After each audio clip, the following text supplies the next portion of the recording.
yengbi mayam puno pohan mukta taram nokseri ngasi health care gi thorom seda ngasi lengsin biriba yamna ngasi je tongan ba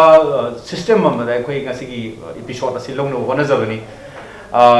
khoi ngasi laksari ba se rims ki transfusion medicine and mayam blood bank haina ba phom se laksabani ado khoi unazari ba si khoi gi head of department oina professor and head of department thobu biriba doctor A. Barinder Sharma, aduga loinena hoji assistant professor in thopu biriba Dr. K. Rasandra Singhoga koi gunajabagi tanjadum lawjabani koi doctor da hanam da lakjaning basi Dr. A. Barinder da lakjaning basi hojik si pandemic oiba koi keno sigi covid ki akiba tanjama lakpa matam sida ai khoina khoi I wat pagi tanjasi kanamna langnadre EP de ai basima hana leram budu de yam china more than 50% 100 Nigeria ba kari having overall effect charakna kari having miam sida masi chumi handaki sahi 2020 sida covid ki pandemic sida khoi gi donation si yamna handagi ba adagi khoi mi je replacement tawninga su restriction mayam sina moi se lakpa ngamda ba adi voluntary donation hanga yam chauna yankhai chama tawbudu hojiki situation sidadi tara kundai hena sum tawdaba aidi social distancing norms mayam duna aduna khoina kim si yam chauna su sinba yadaba adu masigi factor mayam sina hojiksi or handaki sahi mo haitare sida achauba khoi problem ma khoi face tawgra adu voluntary donation voluntary donor organization singsina macha marak sidabudi macha yam tawbisina khitang fill up ti tawkhre adugi su mathakta khoi covid ki anabasi sisu easy kapanina moigi ji akhoinong freedom loi piba aduna moida ju freedom pithokpa somda collection ju yam handharakpa adi donation came su masing si yam chauna tawba yadaba sigi maram mayam sina khoida shortage ma khoi demand de dum leiba khoi supply ji watpa sine khoina hoji face stories hojik awat pa mayam mama pandemic mari lainana awat pa blood ki awat pa mayam mama duga leiba aduga accident gi sang natragana blood ki tangai phadabadu di normal oina dum leidu naga noi di yadamni haijariba hoi adu hojik si sugumba problem marak sida khoi EP bagi lak bagi mina kinabai mawong sa kamai laibi hojik ko changbada mi khuding mak blood donate taw matamda ije test toraga changdi hariba covid test tawde ado kari kamai tawi masida sanitize taw khotpa kitang masis da section mamdi dargar oidabra kamai taw madugi section badudi khoi public ki awareness so dum leidi leire aduga khoi saida changak pada sanitization adum tawi hojiti kitang decline torokpanina khoina adomda kitang khoina compromise budi tawre adu eraga su kem ta khoina yam chauna tawdrise hojiki hariba factor dugina se mi yankhai sam ora de khoida kitang control toba wabi ai aduna tara kunjidi khoigi distancing kai kai si adum khoina maintain toba ngamme aduni khoina kem macha adum sillaga tawi harisi adugi maram nani yam ngaja Dr. Rasandra da laksaninga hui keno si mayam da kanabamdi khara dargar oidana ko mayam se kari habini kanabasi blood pibu kanab kharase mayam di khangi mi mayam gi ana mayam se seba tawuni adu masa makta hijab tare ko EP ba donors makta kari kanabodi pibu yai masi sengna hairagati scientific background research oriented reporting sida khoigi nupi singna heart attack to the rate handariba liver diseases ta natraga diabetes ta handariba nupi da handariba ki changsina takpadi regular voluntary blood donation tawdraga su nupi gi thagi khonka menstruation sida is the 80 to 150 even 200 ml of the monthly loss tawbasina mangonda iron overloading tawdabadagi heart attack type 2 diabetes mellitus and chronic kidney diseases si handar ibasi voluntary donation tawat nupasing sidaisida masagi hojik hijagrib laina ta type 2 diabetes mellitus pancreatitis leading to diabetes mellitus heart failure renal kidney diseases si adagi even CBA cerebral vascular accident koina stroke hairi se sigumagi changsi handai haibasi proven ne European country Western countries the masi proven neva aduga in khoigi Manipur dasu e piriba chang nai na e piriba mi sing sida repeatedly koina test tawrga yang matamda even blood pressure ka si normal adum lengdana le adunda takpati even blood bank ta koina other parameter lipid profile natraga kidney profile natraga diabetic profile test tawdrga su they are healthy enough to come every 3 monthly or 4 monthly or once a year shi lakpa matamda their blood seems to be the purest sigi kana basi praja aikoina lobham di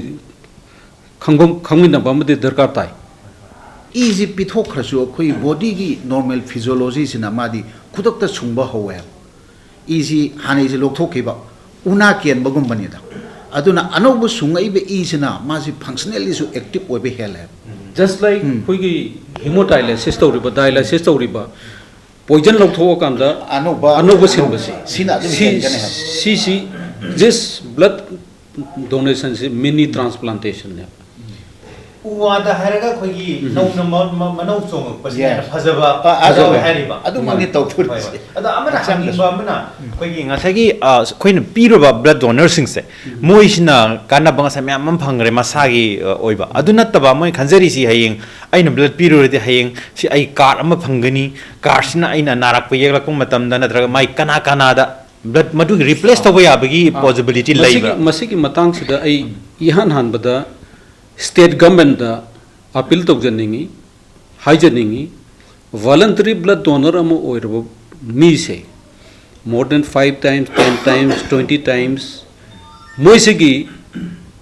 simple bazar makta da gari parking tawbada free to honbiba transportation da moigi subsidize tawbiba adudagi so many youths are donating blood coming in the blood bank to donate their blood to save 3 lives. One donor saves 3 lives as of now. Moi sigi school natraga university natraga college life te admission to matamda moigi privilege pibiba. Sinatabada aikhoigi hospital da khoi rims simak ki scenario da parking privilege. Then OPD attendance, OPD ki ticket kakthok kaksin to matam da moi ki area ma segregate tawraga thami. Sita nataba hojikpudi BJP sarkar se lakho dagidi testing facilities na free da ayam loina tawna voluntary donor amagi magi any health element lakho matam da hospital na sarkar na or multi-department, multi-pronged approach tawraga moisibu uplift tawwa motivation tawwa uplift tawwa so that they can retain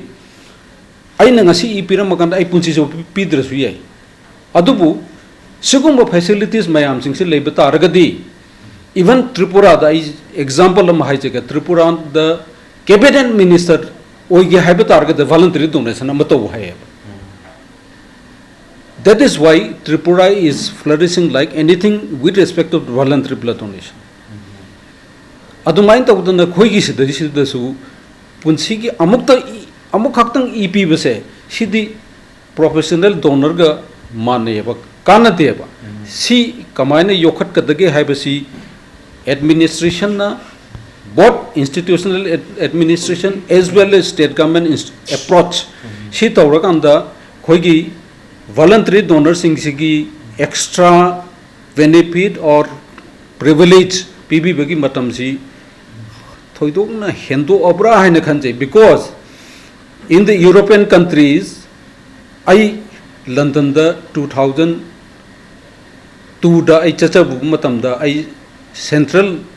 blood center sidai I permission am lawrga change I am a blood bank officer from India habu matam da I law and address change tawthoe adukanda who are the blood donors hai matamda everyone is blood donors. Today is my birthday, today I want to donate blood aduna moigi the voluntary blood donation episode every citizen has got their right and know that blood cannot be manufactured in the factory, not seasonal, does not relate with the religion. Aduna moidi anything lakpasim every day is voluntary donation ngatan replacement donor. There is no term called replacement donor in European countries. Adugi concept si koi Manipur da la anning bagi wani hurdles, so many hurdles are there, but with the initiatives from the bureaucrats, from the government sectors and the institutional approach, multi-pronged approach si yam namak dargar tayo. yam nuai je haibiri du da yam na achoba important point nama ji yawi gi basi aikoina aigi imana ba ma hajab tare aina Maharashtra da laik tamingai da Iranian nimma se moi gi di matam Iran Iraq ki matam gi lan ga lai hibudo moi every citizen I male singja moi sipai oi da ya de madu mai tok don hoji haibiri du mai doctor haibiri du mai na yengbiri mem punamna su puni rok sing birang ngani every koina candidate oi ge hai taraba Mantri hoige hai taraba natra MLA mu hoige hai taraba aduragadi magi lifetime da one time blood piragadi sigi compulsion ama lairagadi modi am nungai ni haibadu maduni thambiru yamna masi yamna puning loksing oi bapora mani soidana maki masi important oi logjege aduna tabahoji ama thambi hibida khoigi blood donor sing sida kitang ai khoina ikai khomno honor to ba hoji haibibadu mafam parking da khoi masi yam respect to pot amne haijariba adana mayam EP ba bise lepiganu haibaduni thamjari bise yam nungai jai Atop state kharagi policy methods kitang haijake Maharashtra da moigi transportation si 50% discount pi voluntary blood donor gi card si utpa matam da or batch utpa matam da Haryana Chandigarh da university admission college admission da moigi tongan ba grace mark pi hai hostel accommodation da grace mark pi ba whatever wherever from where they belong to ma blood donor hai matam da aduge grace mark hape adumain tokdana khoi gi north eastern region da koi 2011 da north east ki yan hanba kwai de chawba voluntary blood donation came to we sinjai 363 unit collect to we but consumptions is more source di sum wasilai hauji handa ki pandemic 2020 ki pandemic se dai sida khoina collect to only 7,000 ni adubu with the help of the component equipment component unit we supplied more than 13,000 so we have produced 6,000 additional blood units so 6,000 patients are saved adudagi amu covid nanawa say for example our respected high batare Asian gold medalist Dinku was the first COVID patient to supply free blood from our hospital. Adumain tokdunda khoi hojik phaugi manung da last December phauda khoi 114 units COVID na ba free the period from where COVID na matam the EP budi lagte adu laiba piriba e singdu khona component si sungtok charaga pibadagi sigi additional life mayam sing se help to ne save to jari ne hoi hojik thambi bidi amna important ni mi ama piban mi ohum save to duini marak sida EP bidi lagte aduga anabadi kana isa se nagano habi aro everyone koi lebiriba Manipur gi citizen punamak si soidana maki naba khudong thiba si tholok taba yaro aduna ai mari mata da tholok taba yaro aduna EP basi adum su lak piraga koi leiriba ngasi e gi shortage ori bam pham sida EPBU habi tu thamjage makata ba sida koi Dr. Barinder da laksaraga ngasai su panjagi ba card amma pibagi matang benefit am kitang pibi matang do ngasai doctor na panbadam du pet mayam no to du taja hodre ada kari habi ningi mayam se pibi la ko su hujik ai gi mana basing mayam amma piga dawri hariba madadu su kari habi ningi akoina any voluntary donor moi group ta lakera individual lakera akoina card ama dum issue tawgane masigi card sida dum iraga yawe akoigi magi direct relative ta magi any require webda akoida first line stock ta relatives akoigi stock ta leiba oiragadi akoina dum pigane na yauri adeida say sometimes mana group tu yam atangba ꯑꯣꯏꯔꯝꯃꯒꯗꯤ ꯃꯥꯅ ꯀꯥꯔꯗꯇꯨ ꯄꯣꯔꯛꯑꯦꯅ ꯑꯩꯈꯣꯏꯅ ꯃꯇꯝꯗꯨꯗ ꯄꯤꯕ ꯉꯝꯗꯕꯗꯤ ꯌꯥꯏ ꯁꯦ ꯅꯦꯒꯦꯇꯤꯚꯀꯨꯝꯕ ꯑꯣꯏꯔꯣ ꯑꯗꯨ ꯅꯠꯇꯕ ꯑꯩꯈꯣꯏꯗ ꯁ꯭ꯇꯣꯛꯇꯕꯨ ꯂꯩꯔꯕ ꯑꯦꯅꯤ ꯚꯣꯂꯨꯟꯇꯔꯤ ꯀꯥꯔꯗ ꯍꯣꯜꯗꯔꯁꯤ ꯑꯩꯈꯣꯏꯅ ꯑꯦꯁ ꯐꯥꯔ ꯑꯦꯁ ꯄꯣꯁꯤꯕꯜ ꯑꯗꯨꯝ ꯄꯤꯒꯅꯤ ꯁꯤꯃꯗꯤ ꯑꯩꯈꯣꯏ ꯏꯔꯒꯁꯨ ꯀꯥꯔꯗꯇꯨꯗꯁꯨ ꯏꯕꯅꯤ ꯃꯗꯨꯃ ꯌꯦꯡꯕꯤꯔꯣ national blood policy gi matungina father mother brother sister son daughter sigi privilege ama pire adugi mathakta sarna takpi butumaina rare blood group lakko matamda voluntary donor amagi hojik hajiki father mother son daughter even in-laws sida p magi benefit phangba yai ba for a period of 1 year. However it doesn't strictly followed because so many rare groups, so many instances, so many episodes I mayam kafalako matam dadi adugi follow to budu ya ponte ba because our aim is zero tolerance to save the life of the human being. Carto the IBA National Blood Policy Program the IBA wani. Other than that, there are so many loopholes framed by the National Blood Policy. Aduna card sida kogi preliminary when a father, mother, son, daughter, brother, sisters, and to include the secondary relatives like in-laws. See how gidam matam da donor ki card amana unit ama lem na chahiye amagi manung da lobudi yai adubu situation prevails situation to situation she has to be studied by us because our main duty is to save the life of the human being irrespective of caste skins religions aduna siki card che paibi missing na khanbi kadabadi it is not only me but my direct relatives and to some extent secondary relatives. Yam nungaiji mayamda hariba hujik ko mayamna su kinariba pandemic leraba sugumba covid ki marak sida blood kamain pige gaisi mayam nu uchage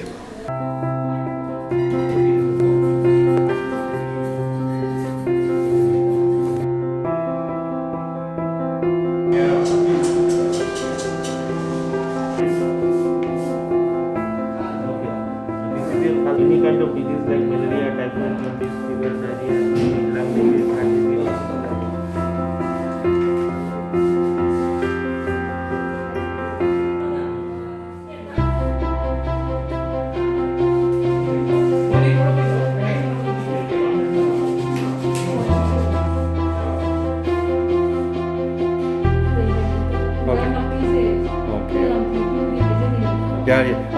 sarga sum log jagani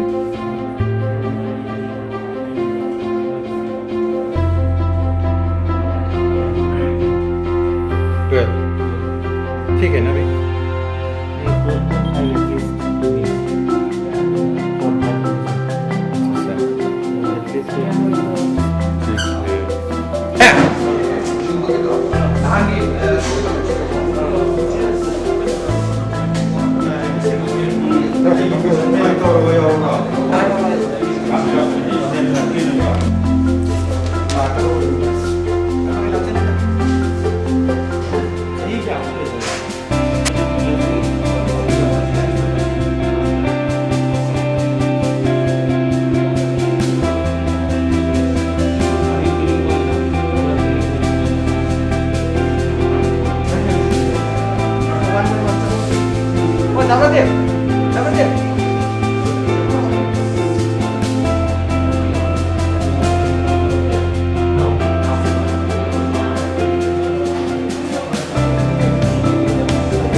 Berat adalah betul.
Hojik easy people hogadore mayam aigi on behalf the lakchaba different my friends aduga aigi family members sing EP bagi hariba aigi si birthday sida mari lainana EP ba lakchaba mayam sing hojik mathang mayam na su mieng tabi khre sugi pandemic oiba covid ki su sirba tanja sida gi awat pa shortest level matam sida khoina swine tawdana aigi birthday sida mayam mateng pangbini ha lakpiba mayam punamak thagar phongdok jage smile tawdana mayam da su horen ipiram da su atopa message amtanga ai thamjage mayam madu ngatanga minaraga kari tawge su horen koi doctor da su paulo minase doctor is now he is trying to see the my BP blood pressure and doctor, today is my birthday. And happy birthday. Thank you. And my friends are coming today to support me on behalf. You are doing a great job on your birthday. Okay, thank you. Blood donation is really a great job. Acha. Keep it on. Yeah. And you are saving lives, many Yeah, lives. yeah. So That is the motive actually. Thank you from our side also to Okay, you welcome. people. All voluntary blood donors are always welcome to us. Whatever help we can do, we will do. What is the shortage actually? Do you feel any shortage of blood during this COVID-19? Yeah. Actually, nowadays voluntary blood donation is very much less. So we are running in acute shortage of many groups. So that will be a problem. So if you people please increase this activity among your community, that will be better for patients also. Okay. And once again, thanks to all of you for your great job. Thank you. Okay, thank you.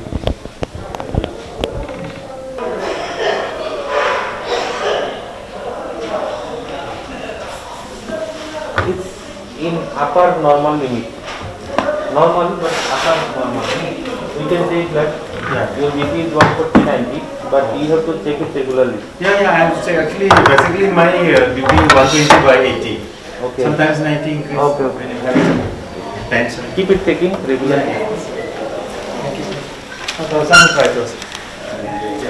He is Akshay Kumar is before he is this one. Yeah. Birthday ki hoina di ngasi na han mane. ꯑꯗꯨ ꯀꯩ ꯍꯥꯏꯗꯤ ꯀꯔꯤ ꯏꯁꯥꯗ ꯀꯩ ꯃꯤ ꯍꯥꯏ ꯀꯔꯤ ꯂꯩꯕꯒꯤ ꯁꯨꯝ ꯀꯩꯅꯣ ꯇꯧꯅꯤꯡꯉꯤꯅꯣ ꯑꯩꯈꯣꯏꯒꯤ ꯁꯤ ꯑꯁꯦꯡꯕꯒꯤꯗꯤ ꯑꯩꯁꯦ ꯀꯩꯅꯣ ISTB ꯍꯦꯜꯊ ꯀꯦꯌꯔꯒꯤ ꯄ꯭ꯔꯣꯗ꯭ꯌꯨꯁꯔ ꯍꯥꯏꯖꯕ ꯇꯥꯔꯦ ꯆꯍꯤ ꯂꯥꯁ 15 years ꯁꯦ ꯁꯨꯃꯥꯏꯅ ISTB ꯍꯦꯜꯊ ꯀꯦꯌꯔ ꯄꯨꯊꯣꯛꯑ ꯂꯥꯛꯄꯅꯦ ꯑꯗ ꯑꯩꯈꯣꯏꯅ ꯍꯟꯗꯛꯀꯤ ꯄꯦꯟꯗꯦꯃꯤꯛ ꯑꯣꯏꯕ COVID-19ꯒꯤ ꯁꯤꯔꯕ ꯇꯟꯖꯥꯁꯤꯗ ꯑꯩꯈꯣꯏꯒꯤ ꯕ꯭ꯂꯗ ꯕꯦꯡꯛ ꯔꯤꯝꯁꯀꯤꯁꯨ ꯑꯗꯨꯒ ꯑꯦꯚ꯭ꯔꯤ ꯄꯥꯔꯠ ꯑꯣꯐ ꯑꯦꯚ꯭ꯔꯤ ꯀꯩꯅꯣꯁꯤꯡꯗ ꯕ꯭ꯂꯗ ꯕꯦꯡꯛꯁꯤꯡꯗ ꯀꯩꯅꯣꯒꯤ ꯕ꯭ꯂꯗꯀꯤ ꯁꯣꯔꯇꯦꯖ ꯂꯩꯕꯁꯤꯗ ꯑꯩꯈꯣꯏꯅ ꯃꯌꯥꯝꯒꯤ ꯌꯦꯡꯉꯀꯥꯟꯗ ꯍꯥꯏꯇꯥꯔꯦꯀꯣ ꯑꯅꯥꯕꯁꯤꯡ ꯌꯦꯡꯉꯀꯥꯟꯗ ꯇꯝꯕ ꯉꯝꯗꯦ ꯑꯩꯁꯨ ꯅꯥꯕ ꯌꯥꯏ ꯃꯤꯁꯨ ꯅꯥꯕ ꯌꯥꯏ ꯑꯗꯨꯅ ꯁꯣꯔꯇꯦꯖꯁꯤ ꯈꯜꯂꯒ ꯑꯩꯒꯤ ꯃꯔꯨꯞꯁꯤꯡꯒ ꯂꯣꯏꯅꯅ ꯍꯥꯏꯇꯥꯔꯦ ꯉꯁꯤꯒꯤ ꯑꯁꯤꯒꯨꯝꯕ ꯀꯩꯅꯣꯁꯤꯡꯁꯦ ꯄꯤꯕ ꯂꯥꯛꯆꯕꯅꯤ. This is the third room. First we have register. After that we just check everything and with the questions. Adu mathang da hojik madam gi manakta lakjari bisi another question, different questions in hangbai na mo kata jam lo jari smile to dana blood p bagi mathang stage ni mayam uchari bisi. Life saver no organize to be by that.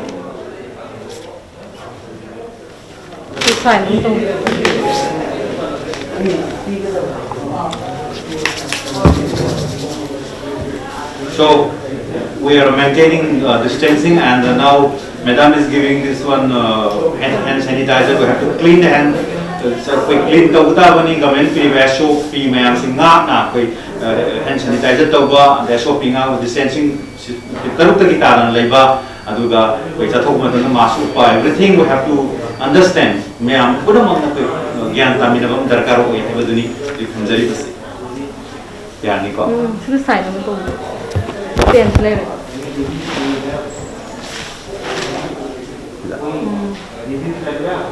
ꯌꯥꯝ ꯆꯠꯅꯤꯡꯉꯥꯏꯅꯤꯀꯣ ꯁꯣꯝꯗ ꯄꯤꯕꯤꯔꯦ thank you many happy return of the day. Thank you.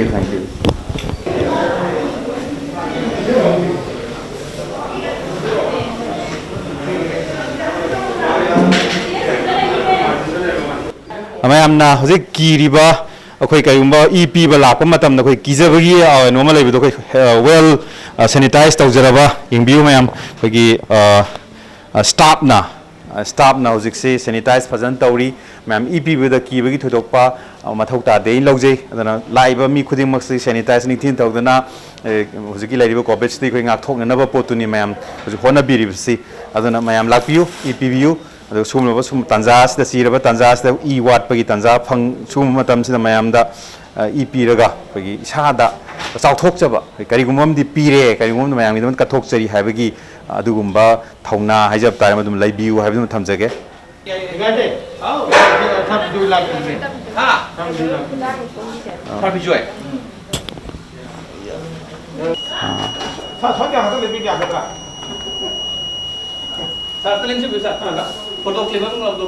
Thank you very much and Happy New Year.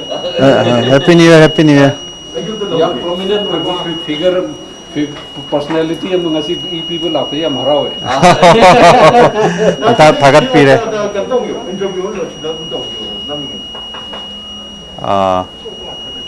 ꯌꯥꯏ ꯑꯩꯒꯤ ꯃꯤꯡ doctor ꯑꯩꯒꯤ ꯃꯤꯡ ꯄ꯭ꯔꯦꯝꯖꯤꯠ ꯍꯥꯏꯖꯕ ꯇꯥꯔꯦ ꯂꯥꯁ 15 years 16 years ꯑꯩꯈꯣꯏ ISTP ꯍꯦꯜꯊ ꯀꯦꯌꯔ ꯁꯟꯗꯣꯛꯇꯨꯅ ꯂꯥꯛꯆꯔꯤꯕ ꯑꯗꯨꯅ ꯁꯨꯃꯥꯏꯅ ꯇꯧꯗꯅ ꯑꯩꯈꯣꯏ ꯃꯌꯥꯝꯁꯨ ꯃꯦꯁꯦꯖ ꯊꯝꯖꯅꯤꯡꯕꯅꯤ ꯍꯣꯔꯦꯟꯁꯨ ꯏꯟꯇꯔꯚ꯭ꯌꯨ ꯃꯆꯥ ꯑꯃꯇꯪ ꯂꯧꯖꯒꯦ ꯀꯔꯤ ꯍꯥꯏꯐꯦꯠ ꯐꯥꯎꯕꯤ ꯃꯌꯥꯝꯗ ꯀꯔꯤ ꯍꯥꯏꯕꯤꯅꯤꯡꯉꯤ 365 days sidai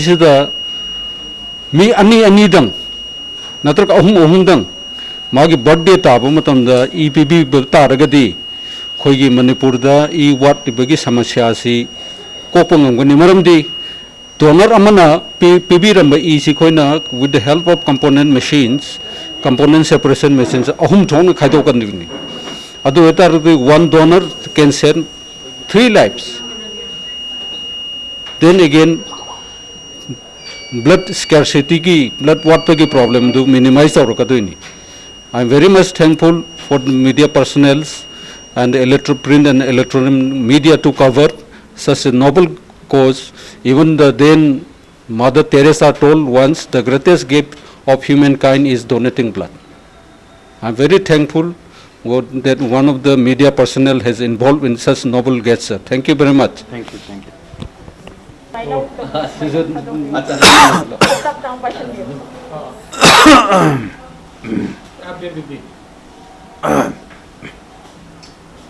Tahu ba? Present cinta biru apa? Ada dumi. Sorry. Yang masalah rumah. Jangan tangguh. Wait, now Premjit, he is a 66 times. Premjit. Okay. 66 multiplied by 3 is 196. Life has been saved. Save ꯇꯧꯔꯤꯕꯁꯤ ꯑꯗꯨ ꯃꯥꯁꯤ ꯑꯩꯈꯣꯏꯒꯤ doctor ꯀꯩꯅꯣꯅꯤ ꯃꯤꯠꯁꯨ ꯎꯗꯕꯒꯤ ꯈꯨꯗꯣꯡꯆꯥꯗꯕ ꯑꯃꯁꯨ ꯂꯩ ꯑꯗꯨꯕꯨ ꯃꯤꯠ ꯎꯗꯕ ꯃꯤ ꯑꯃꯅ ꯉꯁꯥꯏꯒꯤ ꯁꯨ ꯌꯥꯝꯅ ꯄꯤꯕꯗꯤ ꯉꯝꯃꯒ mid uriba mayam it is rather a long history. Aini ihan hana masi Premjit ka oza mangiga lakpa matam sida ai laigire laiwiraba khogi so to say the father of voluntary blood donation movement, Professor L. Lala, ophthalmologist ni mai manakta chalaga this can they be included in voluntary blood donation came hai but aingon da matam khara piu hafta ama piu ai larik parakhi ki hai adagi then I went to him again that sir what is your impression please continue hai badu dagi ai tagel pat chalaga Premjit khoi ki blind home sida ai sachai chalaga ai ki family pui ai ki isa pui and braille gi larika se ब्राइल की calendar का से पिबिरे ma'am से वरी साना मेनरे yes you can start हाइबदुदगी यामना नुसीब इचन नुपी अमा लेगिद्रे इंदिरा ना मासे 9 टाइम्स पिबिरा मेमोरी देगनी ऑर्फन नी again partially completely blind ni मासे दिल्ली दा मयुम पालगा आंगांग उनबगी इंसिडेंट समद लेगिदबनी मोइसिन होनरप मतमदा होजिक मणिपुर दा ख्वाइदग रेगुलर ओइबा ऑर्गेनाइजेशन सु मोइ ओइरी अदगी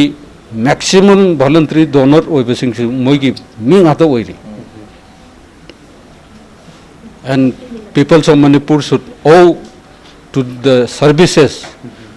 by these differently able personnel of Manipur. Adu oja sungasi media da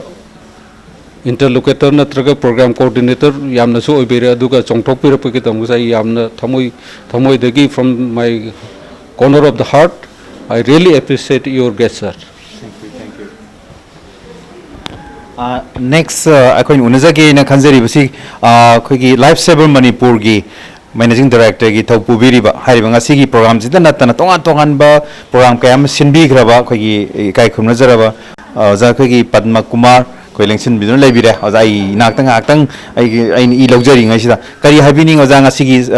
लेरिबा सिनबिवान सिनबिरि आइजरिबा को ओदा की सु बर्थडे सु आइजरी अदुना कुछु पिबिर ओंतंग Happy birthday, Premjit. Thank you. Kari habiningi sumba moment sida. Akoina akoi life savers Manipur na akoi focus su tawjara isil ahoji corona virus ki marakta akoina blood donation kem natraga donate tawru hai matamda donor sing awa mayam mere padigi karamna kamdauna kadai dagi donor sing si puthokadagi haina khanjaru bada akoi board akoi board of trustee akoi members sing tana jaraga adu yedi akoi kanoda birthday celebration da focus tawra si hai lakchabadagi mamang su voluntary blood donation da akoi birthday gi celebrate tawraga mayam pijakre adubu life phaba haigadra akoi gi Premjit laisramna akoi gi yam sang loina jarakpa akoi Premjit na achoba thodang lobiraga akoi gi hariba akoi gi program asida sinbigani haina chongthokpiraga ngasi mayam da khudol asi tambibagi dam tu siam akoi gi isagi birthday da smaina function ma pangthopi ba si akoi life phabani adu mathakta hujik leiriba corona virus ki marak stage akoi i gi awaba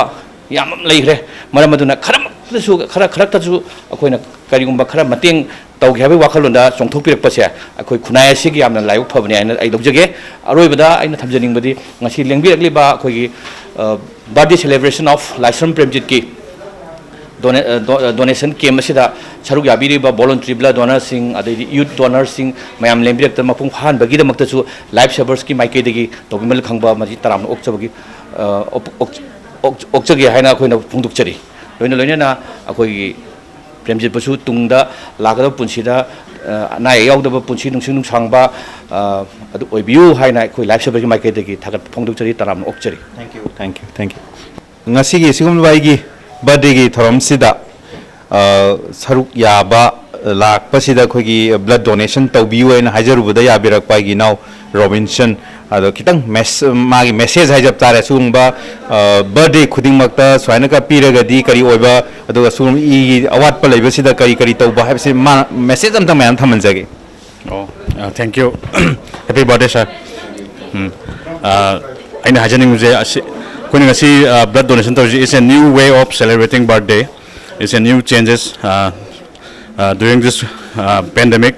So I would like to request everyone who is celebrating birthday to please kindly donate blood to save more lives and to serve the society. Thank you Robinson for just joining with us and mayam puna makta hoji Robinson PB ribidu maina igi marup sing mayam mathang mayam laigre mayam puna pimina bani aduna amukana mayam da pijaning basi hariba phambak sidagi I logbham sidagi mayam da message thamjaning basi sumaina mayam na suai na su thamjari basa sida birthday khuding makta amukasu mayam da haijai mamang da haijagre birthday tawbibu matamda mayam harau ba mayam pangthoi beduga mari lainana ama khaktang hapchin biraga marup sing hajab tare adongi marup sing mi tara khaktang hapchin biraga sugumba blood donation ni KMC sinbira kanda sumaina blood PBU ado anaba mayam mama igi darka oiba mayam mama igi awat pa mayam du khoi accident tawba natragana khoi blood bank sida khoi i awat pa mayam lairibasi menkhat pada khajik tang oibasu mayam saruk yamina si haibasi thamjaraga mayam pramuk thagat phongdok chari thank you khoi unizari basana khoi blood bank sigi matam puna makta khoi i lawbugi thodang ji lawbiri baiche si amakhak nurse ni ise ming ta hangjage ming kari kobi ai laisram mongbi regina laisram mongbi regina ai samaksu laisram ni laisram khoi pul laijari baiche ko ada se kaino ni sumai tawdana ne khoi blood donation si ai samaksu khoi i lawjari basida khoi kaino ni yam nungai bai ta ngasi ai birthday su oiba imana basing si EPB gaina gi behalf ta hai tare mayam hoji covid ki lairiba matam si jangcha si da ko sumai tawi aduna hoji EPB gi sang si kramai tawi si mi si yambra yam dobra kramai tawi hogi covid sigi matung da di EPB gi sang si yam me haibadi ade dubo kana gumba organization student organization adagi club organization gumana moina game moina sinbi raga di manang marak ta dum lai aduna para pum tat pa hai makpudi u hai be ade khara diles o adu hojikti kitang relax tawrak pa hai gadra covid ki si bina kitang relax tawrak pa sida adum lak pagi chang di adum heli hoi hoi yam nungai ado kaino ni hoji si covid laibani na sagi kamai tawi sanitize na saisa petain uchagre kibi dobra sane lakadri mayam si loina test tawra lak ne hari natte hari ba covid test tawdi hari ba aduna kari kari haibini si metang sida akhoi sida saga ibasi abandugi problem de khoi de problem asogom thoi adubo ki na khoi chen ba ya badi natabani na akhoi na prevention honabam thokpa khara honna jaraga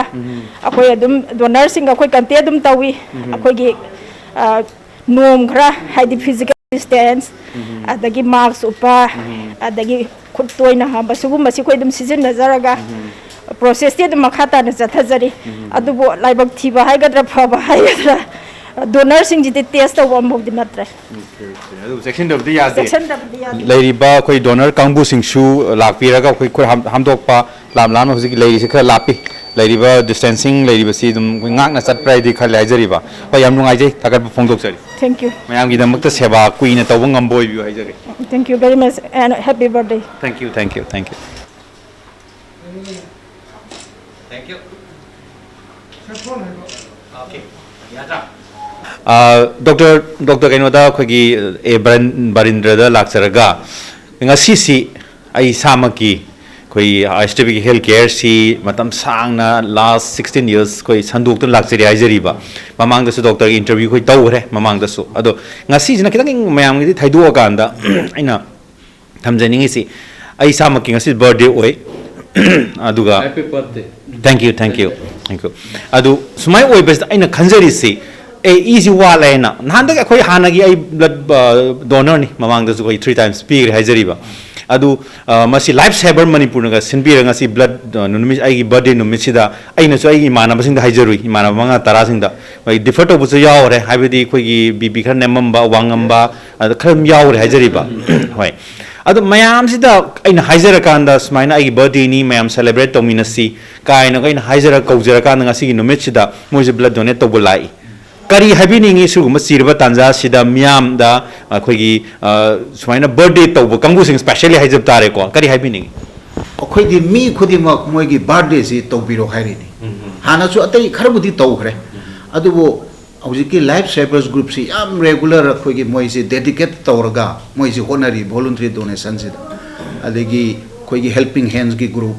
adegi moi atai mayam mama chhatra gi sangstan mayam su adubu individually akoina birthday da pibase si adum sine example adum ataisu adum akoidi ohen singen ohen janinge national slogan the celebrate your birthday before cutting the cake by donating 1 unit of blood. You can drive, you can cast the vote, as well as you can donate blood. Thank you. Ngasi ji ai ka cake ti culture roi ge. Adu ai ge birthday si da mayam nung si biba mayam na wish to be with us fine I support to be base hoi keno contribution am ni si sumai tawdana miyam sida koin pijaning ba appeal di like me hajab tare ai du maina miyam every koi no madi koi birthday so la da uni mayam gi adon birthday numitu da khangna sana ba manga tarang lokhat piraga asai langi ba dungdangi marak tu da si part am ohen biraga koi easy piraga manipur gi e gi sothara koi e gi darkar mayam se masi amuktang saugat mina si have si thamjaraga mayam punamak ngasi gi lengsin biriba ai amata ga haijage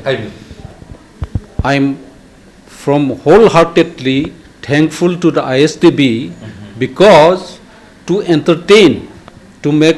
rest of the blood donors. Koigi blood donor ki room da TV channel ama happy ISTB free of cost. I am really happy and I am really thankful for the ISTB for giving such privilege to our department. 2000 dagi ngasi phawda ISTB gi program TV ma khoina e chingpham ka chita donor sing hak e piring ai tu potha janaba TV ama thaja basigi ISTB gi